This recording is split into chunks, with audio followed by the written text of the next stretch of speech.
Hey guys, you have a common problem. You have a broken screw head, and this can be resolved with a pretty handy device called visegrips. So this can be adjusted with this. You want to clamp down on that really hard, and then just tighten that down, and then this clamps, and then you want to turn it. Okay, so it's a little bit soft there, so we can just tighten a little bit more, and you want to do it so you just barely grab onto that, and then you just loosen it up and unscrew it.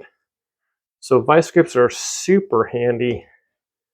They do a lot of pressure. It'd be very difficult to do this with a regular pair of pliers, but these just grab on super strong, and even though we had just a little tiny bit of a screw left, we were able to get that out of there. Okay, I hope this is useful. A handy tool to have is these vice grips, guys. These are old ones, but they're still working really good. Thanks for watching, and have a great day. Now, how to use these actually is you want to tighten these down, just close those, and then if you want to make it super tight, you just use this screw to adjust it, and then you have to just get it so tight that you just have to squeeze really hard, and then to release it, there's this little tongue right here, and you push that, and that releases that. All right, guys, thanks for watching. Have a great day.